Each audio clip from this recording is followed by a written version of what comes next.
NEET paper leak case में अब बड़े बड़े कोचिंग सेंटर सीबीआई के रडार पर हैं। जिन शहरों को कोचिंग हम कहा जाता था, अब वहां पर भी जांच हो रही है। लातूर के सबसे बड़े कोचिंग सेंटर में जो हुआ वो बहुत चौंकाने वाला है। बड़ी कोचिंग सेंटर का मालिक कहता है उसने सपना देखा है। यह सवाल आएगा और वही सवाल नीट के पेपर में आया। केमिस्ट्री, बायोलॉजी, फिजिक्स, हर एग्जाम में यही हुआ। इस कोचिंग के सर जी अपने आप को ब्रांड बनाना चाहते थे, लेकिन अब उनको बेल भी नहीं मिलेगी। ये डॉक्टर बनाने वाला बाबा है, जिनकी नीट को लेकर सीधे भगवान से बात होती है, जो बच्चों के बीच में एम सर के नाम से फेमस है, जो महाराष्ट्र में डॉक्टर बनाने की गारंटी माने जाते थे। इनकी गारंटी का 2026 वाला एग्जाम्पल दिखाते हैं। बायोलॉजी के एग्जाम में इनके 1, 2 या 3 सवाल बिल्कुल सेम टू सेम नहीं आए, बल्कि जो 19 सवाल मोटे गांवकर ने लिखवाए थे वो 19 के 19 एग्जाम में आ गए। ऐसा नहीं है एक बार इत्तेफाक हो गया, बल्कि फिजिक्स के एग्जाम में तो नंबर और थियरी दोनों सवाल लाइन बाय लाइन सेम थे।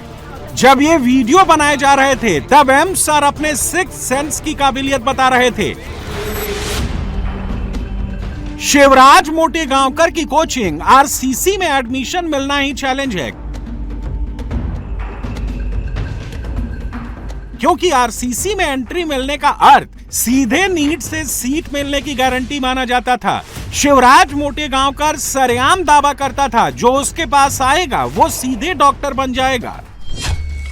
आरसीसी कोचिंग के एग्जाम के 1 हफ्ते पहले जो पेपर दिए गए, जो टेस्ट शीट बनाई गई थी, उसमें केमिस्ट्री, बायोलॉजी, फिजिक्स के जो सवाल दिए गए थे वो बिल्कुल नीट के एग्जाम में आ गए। सोचिए, आरसीसी कोचिंग का एम सर का कंपटीशन सीधे एनटीए से था।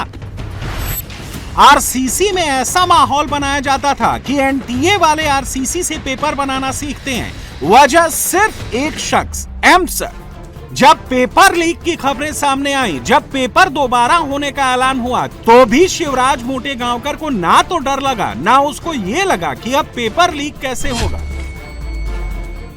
बल्कि उसको यकीन है इस बार भी सेटिंग जरूर होगी। नीट एग्जाम के लिए कई सेट में पेपर तैयार किया जाता है, कई लोग अलग अलग पेपर बनाते हैं। कौन सा एग्जाम, कौन सा सवाल 100% आएगा, ये पता लगाना बहुत मुश्किल होता है, लेकिन फिर भी आरसीसी वालों के सवाल 100% सही होते थे। शिवराज मोटे गांवकर को एग्जाम से 10 दिन पहले पेपर मिल गया था। 23 अप्रैल को आरसीसी कोचिंग में नीट के सवाल लीक हो गए थे। शिवराज मोटे गांवकर ने कोचिंग के सैंपल पेपर में असली सवाल डाल दिए थे। एग्जाम के दिन से पहले आरसीसी कोचिंग में सवालों को दोबारा दोहराया गया। जब पेपर लीक वाला दांव सही बैठा तो शिवराज मोटे गांवकर एंड टीम के चेहरे पर खुशी साफ साफ दिख रही थी। लेकिन 1 साल पहले 2025 को इसी कोचिंग का माहौल कुछ और ही था। 2025 में शिवराज मोटे गांवकर की सेटिंग नहीं हो पाई थी, पेपर लीक नहीं हो पाया था, तो कोचिंग में बवाल शुरू हो गया था। उस वक्त शिवराज मोटे गांवकर ने पेपर के खिलाफ मोर्चा खोल दिया, हाई कोर्ट तक पहुंच गया था। सर, विद्यार्थी मित्रांनो नमस्कार। काल आपण संभाजीनगरच्या औरंगाबाद हायकोर्टमध्ये आपण काल जनहित याचिका आपण दाखल केली, तसेच विद्यार्थी मार्फत सुद्धा आपण याचिका दाखल केली, कारण नीट 2024 मध्ये खूप मोठा गोंधळ झालेला आहे। याचा सगळ्यात मोठा इफेक्ट महाराष्ट्रातल्या अभ्यास करणाऱ्या विद्यार्थ्यांवर होणार आहे। आणि आज आम्ही मुंबईला पोहोचलो, आज बॉम्बे हायकोर्टमध्ये पण सर्व माहिती घेणार आहोत। लातूर के एम सर अपनी इमेज को लेकर बड़े सतर्क रहते थे। कोचिंग में सर तो कोचिंग के बाहर भी माहौल बनाने में सबसे आगे। लातूर में शिवराज मोटे गांवकर एक नाम, एक नया ब्रांड तैयार हो रहा था। आज शिवराज मोटे गांवकर के पास नाम है, बंगला है, 100 करोड़ का अंपायर है। 2000 में शिवराज कोचिंग सेंटर के धंधे में आया। 2012 में कोचिंग सेंटर को महाराष्ट्र के 8 जिलों तक पहुंचाया। 2020 में ग्रामीण मेंटोरशिप प्रोग्राम लॉन्च किया। 2025 में सीबीएसई स्कूल शुरू कर दिया। 25 साल में उसने 100 करोड़ का साम्राज्य खड़ा कर लिया।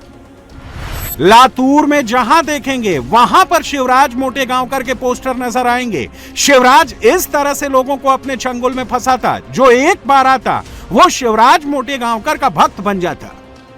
माझा मुलगा रेग्युलर प्रश्न होता सर, तरी पण खूप छान भेटतो. वा वा वा, ग्रेट ग्रेट ग्रेट, खूप भारी खूप भारी खूप भारी. सर तुम्ही तुमच्यामुळे सर. नाही नाही नाही, नाही. आम्ही काय यासाठी करून घेतलं, आम्ही तो हाय लेवल पेपर काढले म्हणून ही मुलं आज खुश आहेत.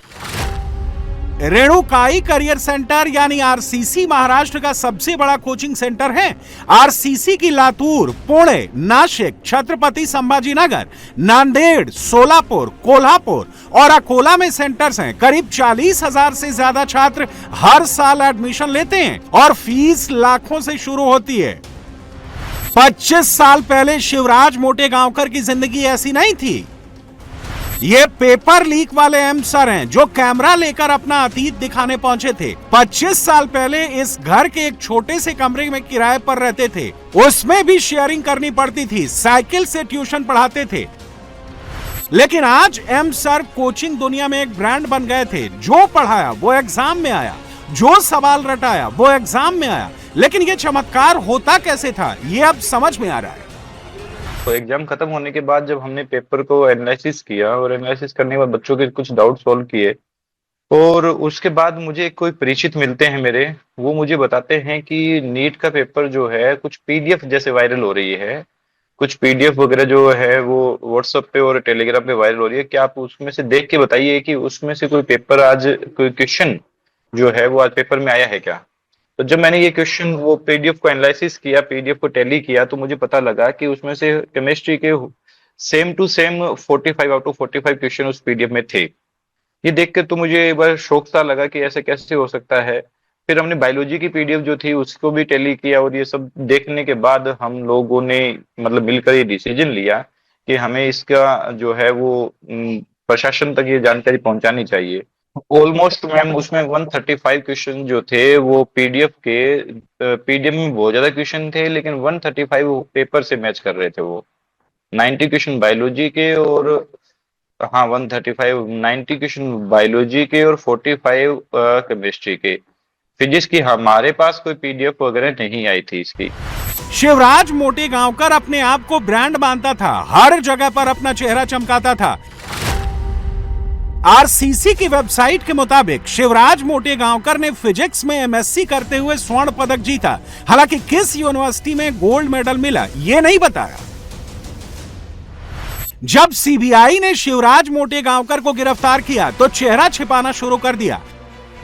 मोटेगांवकर जैसे लोग बहुत शातिर होते हैं. ये लोग सेटिंग, मार्केटिंग और कनेक्शन तीनों में सबसे ज्यादा ध्यान देते हैं. नेताओं के पास जाना, पॉलिटिकल पार्टियों से कनेक्शन बनाना इनके धंधे में सबसे अहम रूल है.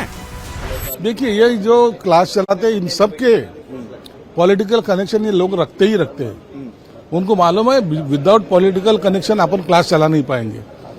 वजह ये होती है कि ये जो स्टूडेंट्स है ज्यादा पैसे लेते हैं, और वो जो पैसे लेके अपना जो कार्यक्रम करते वो टाइम कोई तो भी सपोर्ट में होना चाहिए, ये उनकी सोच रहती.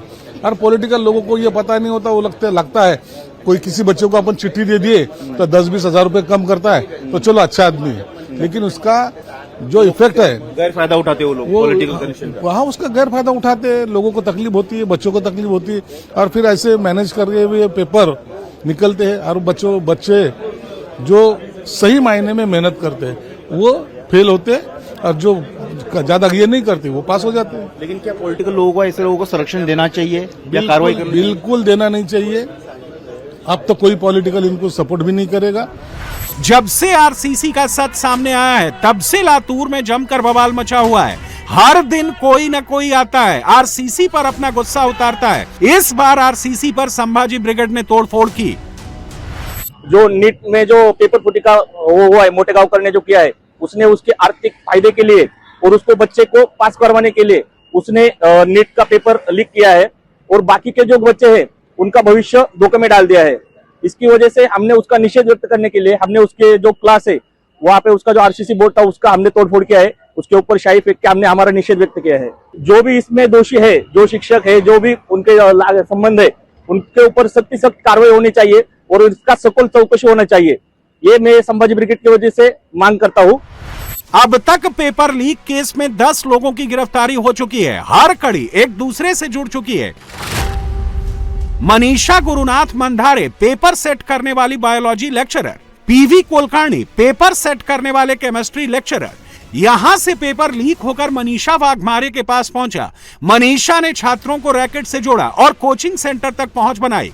धनंजय लोखंडे ने पेपर का नेटवर्क में सौदा किया। शुभम खैरनार ने सवालों की टेलीग्राम पर पीडीएफ बनाई। शिवराज मोटे गांवकर ने गैंग के साथ मिलकर छात्रों तक पेपर पहुंचाया। दूसरी तरफ यश यादव ने 15 लाख रुपए में पीडीएफ लेकर हार्ड कॉपी बनाई।